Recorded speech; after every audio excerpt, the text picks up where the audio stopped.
Walking the Line Part 2. Thankfully, the massacre soon ended. I guess that those at the back of the queue realized it was futile to try to fight their way forward, and so they stayed within the lines where the demons couldn't reach them. But suddenly a horrifying thought crossed my mind, and I turned to speak with my ex-girlfriend. "Sally, who is standing behind you?" I asked in a panic. "It's okay," she replied. "There's a woman behind me, but she hasn't woken up yet. Her head's down and her eyes are closed." I breathed a sigh of relief, thinking that Sally was safe, for the time being at least. "What about you, Milo?" I said, addressing my question to the faceless man ahead of me. "Don't worry about me," he replied firmly. "I know how to look after myself." I had little doubt this was the case, and of course, Milo was ahead of us in the queue. None of us said anything for a time, but once again our attention was drawn to the front of the line where there was an unexpected and gut-wrenching development. We heard the sounds of an argument from the two people at the head of the queue, a man and a woman, by the sound of their voices. Their conversation was muted at first but soon grew louder, enough so that we could hear from a couple of 100 yards away. I don't know whether the two knew each other outside of this hellscape, but they were having a heated discussion, with the man wanting to take action and the woman being against it. Finally, the man cried out in defiance, shouting, "Screw it. I'm not waiting a moment longer. I'm going through." With that, I saw the man charging towards the white light, determined to make it into the portal. But what happened next was horrific. The man didn't pass through a porous membrane like the others. Instead, he charged into a wall of flames, screaming in total agony as his skin and flesh burnt fiercely, as within seconds he was engulfed by the unholy inferno, his body reduced to mere ashes. The man's female companion yelled out in grief, and the rest of the line fell into a chilling silence. "We've all got to follow the rules," Milo muttered solemnly. "There are no shortcuts." For once I understood what he meant, and my jaw dropped when I considered what had just occurred. The man at the head of the line had suffered an agonizing, fiery death, and all because he was impatient. If only he'd waited until the trumpets blew, he would have safely crossed over to paradise. Slowly but surely, the line moved forward. We were now one step closer to salvation, but no one was likely to make the same mistake. Nevertheless, the situation continued to develop in an unexpected way. We heard muttered chatter from all along the line, dozens of separate conversations, but which surely related to the same topic, survival. And then something extraordinary occurred. People began to swap places in the queue voluntarily, carefully pushing past each other whilst ensuring that nobody stepped outside the lines. There weren't many changes to the pre-arranged order, but there were some, and these transfers were apparently done after mutual agreement and without the threat of violence. I was astonished, particularly when I saw the bald-headed man who now took the unenviable position at the very end of the line. But he did not seem afraid of his imminent damnation. Instead, he sat down cross-legged on the cold ground, his form illuminated by the burning red of the vortex. I watched as he closed his eyes and remained perfectly still, as if in a deep meditation. I couldn't understand why at the time, but he seemed to have accepted this fate. And with that, the ominous trumpets blared, drowning out all other sounds as the now familiar cycle played out once again. I guess the woman at the top of the line had recovered from seeing her male companion burn alive, because she slowly and carefully stepped into the light and safely passed through to the other side.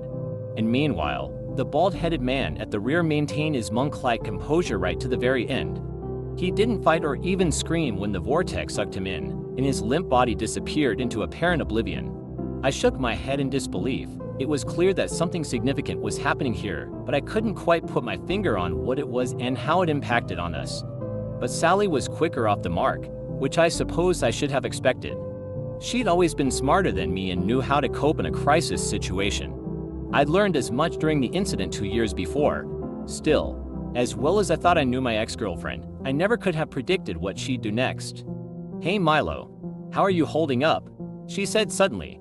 I looked over my shoulder in confusion, only to see my ex giving me a knowing look. I'd seen that look before and knew what it meant. Sally wanted me to trust her and keep my mouth shut, and so this is what I did. I suspected she wanted Milo to turn around so she could make eye contact, but by now I knew this wouldn't happen. For whatever reason, our mysterious new friend was determined to keep his eyes facing forward. "I'm doing just fine," he answered, a response which struck me as odd. "Why do you ask?" Sally seemed frustrated by Milo's reply, but she persevered nonetheless. "Well, I feel like the three of us are in this together," she said, "but we know nothing about you, Milo. As you know, Josh and I were in a serious relationship. Things didn't work out, but we're still close, and we share custody of our son. I spun around in shock, opening my mouth to challenge my ex. But when I did so, she shot me a hard look and raised a finger up to her lips, silently telling me to stay quiet and go along with this.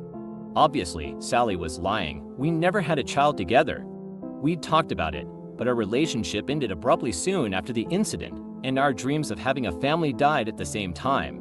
But now Sally was claiming we had a son together. I didn't understand why she'd made up this fictional child, but I soon found out. "You have a son?" Milo asked hesitantly. "Yes," Sally replied without delay. "His name's Kevin and he's 2 years old. A real rascal sometimes, but he's as sweet as punch."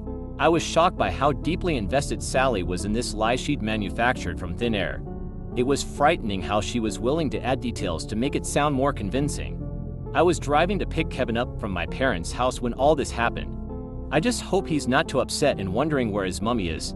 She let this sentence hang in the air for a moment, I guess for the maximum emotional impact. I couldn't bear to look at my ex-girlfriend and didn't wish to be part of her deception. And yet I couldn't bring myself to speak out against Sally, because I realized I still owed her a massive debt. Milo hadn't responded verbally to Sally's words, but she eventually followed up with a question. "Do you have children, Milo?" she asked purposefully. Milo's reply surprised me, because his usual cool demeanor broke down and he suddenly became upset and angry. "No," he spat, "and never had any kids. My wife and I wanted to, but we never got the chance." I think Sally was taken aback by his emotional response, but she soon regained her composure and continued with her ruse. "I'm really sorry to hear that, Milo," she said, in what I knew was mock sympathy, "but we do have a baby boy, and in a situation like this, don't you think parents should get priority?" All of a sudden I got it. I guess I was slow to understand what my ex was doing, but Sally always said I wasn't the sharpest knife in the drawer. Milo was in front of both of us in the line, so he would reach the safety of the light before we did. We might survive either way, but Sally was hedging her baits, trying to get Milo to voluntarily switch places so a loving parent could survive and get home to her child.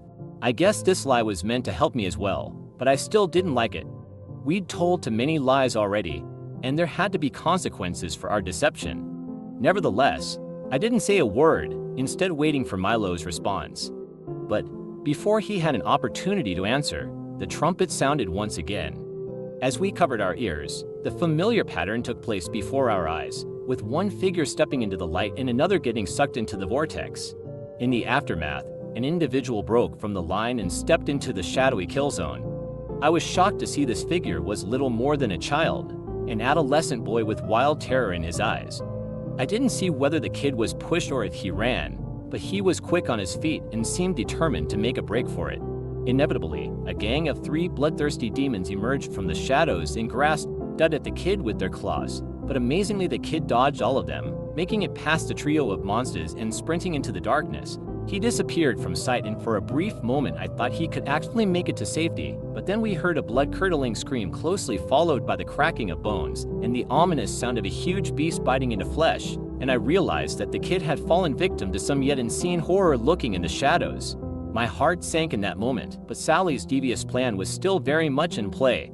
Milo predictably didn't react to the kid's violent death, but he did recall the conversation we were having before the trumpet sounded. "So, you think you should go ahead of me because you have a kid?" he asked, his voice returning to his characteristic, emotionless tone. I remained silent, but Sally spoke up on our behalf. "So, you think you should go ahead of me because you have a kid?" he asked, his voice returning to his characteristic, emotionless tone. I remained silent, but Sally spoke up on our behalf. "Frankly, yes. I don't want to be brutal about it, but we deserve the chance to see our boy again. But if we really are dead, then what difference does it make?" Milo blurted out. I had to admit that he had a good point here. I didn't know how Sally would respond to this direct question which poked a massive hole in her story, but of course she had a pre-prepared argument. "But we don't know that we're dead, not for sure.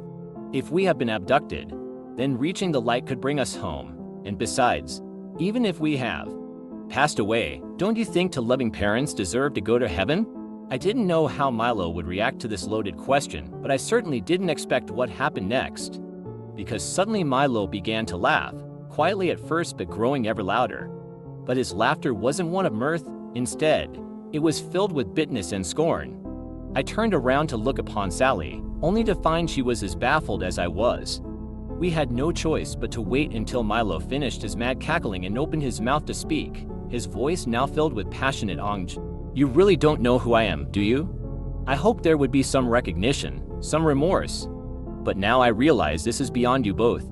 I shook my head in confusion, feeling like there was something I should have picked up on, but sadly I remained oblivious. "I'm sorry, Milo. I don't understand," I said nervously. "You don't, huh?" Milo spat back. "Well, maybe it's about time you saw my face." And with that, he slowly began to turn around for the first time. I stood there in nervous anticipation, my entire body trembling because I suspected what we'd see would not be pleasant. And when his face was illuminated, I recoiled in horror as my most painful memory came back to punch me in the gut.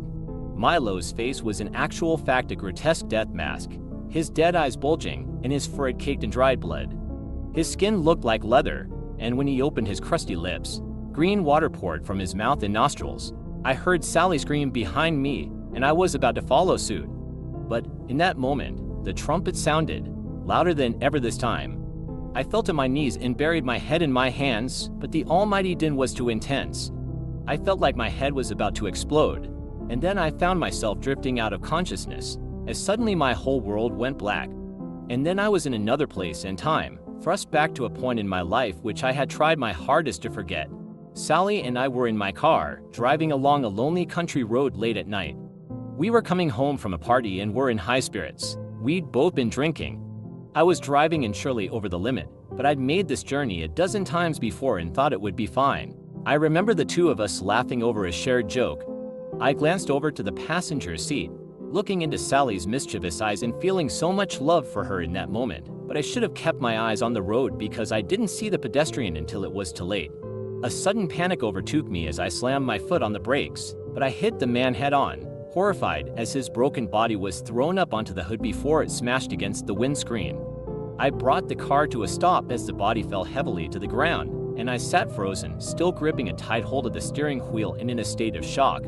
Slowly, I turned to look at Sally and saw an expression of sheer horror etched across her face. "Joshua, what have you done?" she whispered. And I didn't have an answer. After some time, we exited the vehicle and went to see to my victim. What we found was a bloody mess of a man, a human body broken almost beyond recognition. We were both sure he was dead. Sally and I stood there under the headlights on the side of the abandoned road, looking down at the corpse of the young man I'd just run over, and then I really started to panic. "Sally, what the fuck am I going to do?" I exclaimed. "I've killed a man. They'll send me to prison for this." "That's not going to happen," Sally answered firmly, her eyes narrowing as she took control of the situation. "There are no witnesses. Nobody saw what happened." She paused briefly, letting those words sink in. "The lake is only 5 miles from here. We can make him disappear." I glared at her in shock and disbelief, disgusted by the suggestion, but of course, I went along with her plan. I didn't wish to face the consequences of my actions, and so I conspired with my girlfriend to cover up the crime. With some difficulty, we lifted the body and loaded it into the trunk of my car. I vividly recall seeing the man's grotesque death mask, his dead eyes looking upwards into the night sky as we slammed the trunk shut and sealed him inside.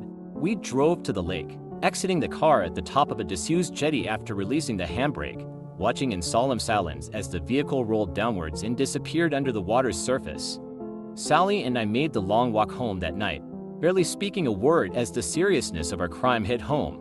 We reported the car stolen the next morning, Sally giving the report to a disinterested police officer who didn't ask too many questions. A few days later, we heard a missing person report on the news, a young man who had been walking at night and never made it home. In the days and weeks which followed, I lived in a state of constant anxiety, forever fearing a knock on the door. But the cops never made the connection and didn't find the body.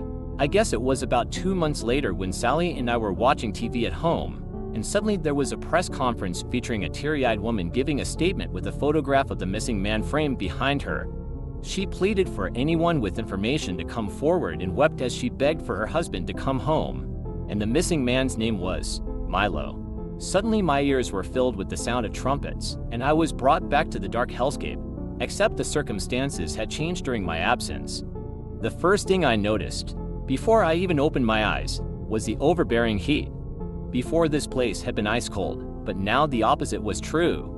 And simultaneously my nostrils were filled with an awful stench of sulfur and burning flesh, making me retch in disgust. But when my eyes opened, I almost jumped out of my skin, and I started to stumble until a pair of arms grabbed me and held me up. "Remember the rules," was what she shouted in my ear, her voice just about audible over the almighty din. "Stay within the lines, and they can't get you." That was Sally, and she had a tight hold of me. I glanced into her wide eyes, wondering if she'd experienced the same gut-wrenching flashback I had during our blackout.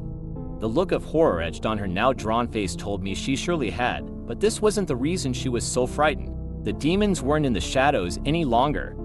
They were standing right up beside us, so close that I could smell their foul breath, which stank of rotting flesh, and see the flesh blood dripping from their sharp fangs. There were half a dozen of the beasts visible either side of the white lines, appearing like soldiers standing to attention. They didn't make any attempt to attack, but the monsters shot us murderous glares through their burning, red eyes, and they grinded their razor-sharp teeth and clicked their long claws, as if eagerly anticipating the kills to come. But they couldn't get to us, not as long as we stayed in line, and the queue was much shorter now. I guess Sally and I had been out for longer than I thought as we relived our past sins, because, whereas the line had once included hundreds of lost souls, now there were only 5 of us. The doorway of white light was right in front of us, while the crimson vortex lay behind us, the 2 gateways competing to drown out the darkness.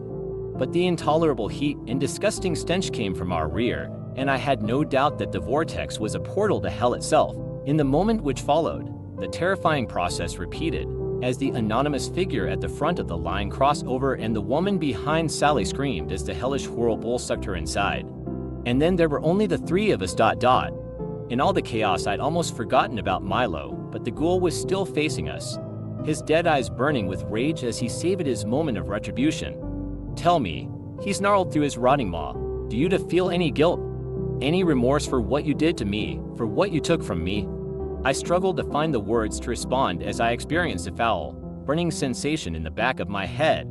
I knew I couldn't hide from this any longer. "Milo," I spluttered, "of course we're sorry for what happened. But it was an accident, you've got to believe that." Milo laughed bitterly once again. "An accident?" he exclaimed in anger. "Was it an accident when you bundled me into your trunk and pushed your car into the lake? Was that a fucking accident?" He paused briefly, his lifeless eyes narrowing. "I was still alive when I went into the water.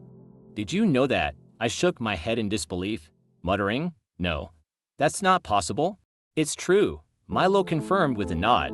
"I slowly suffocated to death inside of that trunk. And they never found my body. My wife never got closure, never got to bring me home. And that's all because of the 2 of you." Milo was now beyond fury as he roared and charged towards Sally and I with his arms outstretched. "Josh, stop him," Sally screamed, but he was already upon me, his skeleton-like hands wrapping around my throat in an attempt to throttle me. I fought back with all my might, tackling Milo and shoving him to one side. And of course, he fell outside of the lines. Milo released his grip on my throat as the demons grabbed hold of him, their eyes lighting up with a ravenous hunger as they dug their claws into his flesh. Milo didn't fight or scream when they took him. He merely looked upon us with a sad resignation as they dragged him into the darkness. I glanced down at my own hands in disbelief, realizing that I'd killed this innocent man for the 2nd time. The rest of the demons retreated at this point, cackling cruelly as they returned to the shadows. As I watched them go, I felt an immense guilt eating away at me, and I knew that it should have been me. It was Sally who broke me from my trance, placing a firm hand on my shoulder and forcing me to look her in the eye.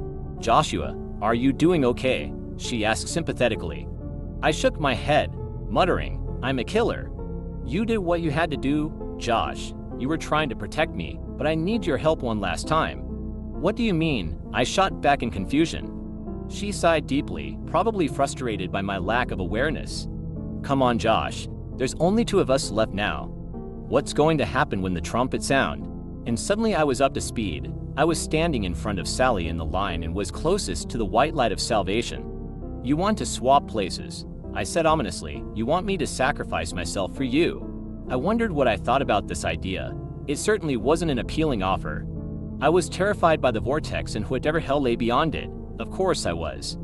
But would I screw over the woman I'd once loved to save my own skin? It had never crossed my mind that it would come to this, but I think Sally had always envisaged this outcome. Sally had always been one step ahead, and in the end, she had the words to persuade me. My ex held my hand tighter, tears in her eyes as her tone became increasingly emotional. I know it's a lot to ask, Josh, but remember, I saved you after the accident. You said you couldn't face prison and I made the problem go away. I don't deserve to suffer for your sins. You know that, Josh. I opened my mouth to respond, but we'd run out of time. The trumpets blared aloud, drowning out our conversation. I needed to make a decision right now, and I went with my heart over my head. In an instant, I grabbed hold of Sally's waist, embracing and kissing her once last time before pushing her ahead of me in the line. The terrible din made any further words impossible. But, in the last moment, Sally smiled back at me gently and mouthed thank you. And, as she did so, I remembered all the tenderness and love we'd once had for each other. But I couldn't escape the nagging suspicion that she'd played me. But Sally didn't wait, soon turning her back on me and confidently walking into the light. And then I felt the irresistible pull from behind me as the all-powerful vortex sucked me in. I felt my skin burning and the air leaving my lungs, and then I was gone from that place, never to return. I didn't know exactly what to expect once I regained consciousness and adjusted to my new environment. I knew it wasn't going to be a good place, but my panicked mind was filled with images of burning lakes of sulfur and sadistic demons wielding pitchforks. But the space I found myself in was quite unexpected. I was inside of a car, sitting in the driver's seat. But it wasn't just any vehicle, it was my car from 2 years previous. The same car I'd been driving on the night of the accident.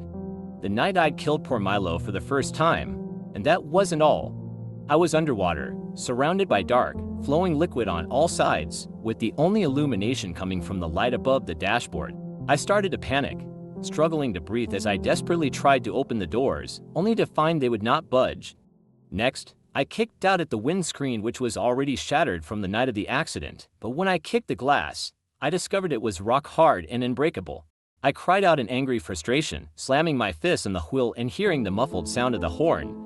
But then I was taken unawares by a chilling, deep voice from behind me, saying, "I won't bother if I were you. There's no way out." I jumped up and turned around, seeing a dark figure sitting in my back seat.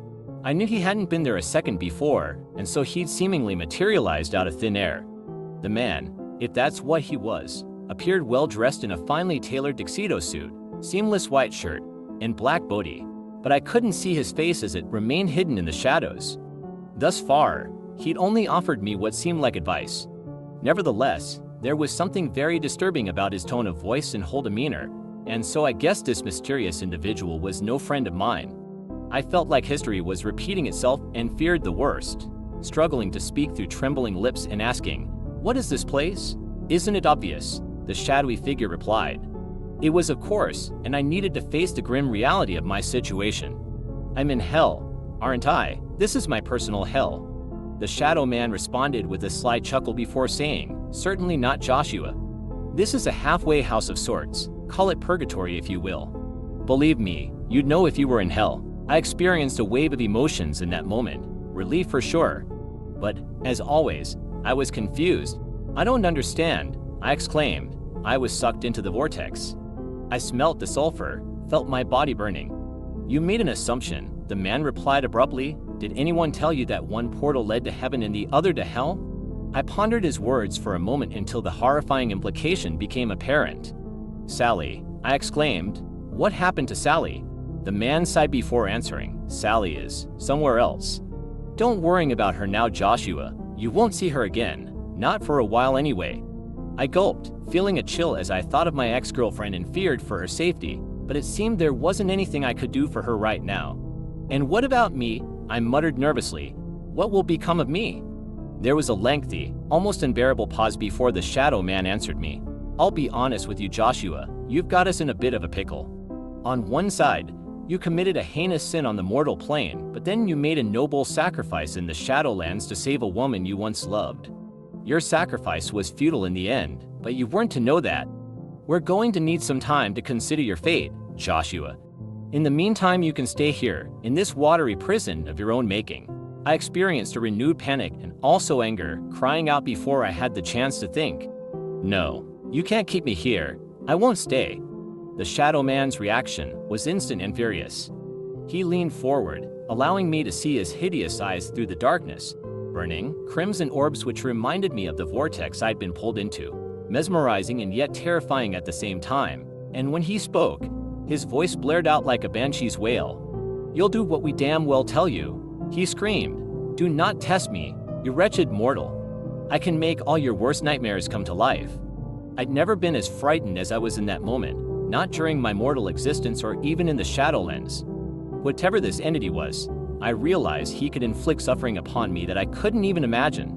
I had no words to respond, and so I merely grabbed hold of the steering wheel and lowered my head in a meek submission. "Very well," the Shadow Man said with a smug satisfaction. "Goodbye, Joshua, until we meet again." I nervously glanced up into the rearview mirror and saw the entity melting away into the leather seat, and then I was alone. To this day, I remain trapped in this watery grave, staring out at the bottom of the lake which was the scene of my worst crime. I don't know how long I've been here, all I know is that I can't leave, not unless they set me free. I assume the Shadow Man will eventually return to reveal my ultimate fate, but for now all I have is time. I've had what seems like an eternity to come to terms with what I've done. I think about Sally often, and Milo too. Will I ever see them again? I hope so, because when all my sins and regrets are washed away, all I want to do is make amends.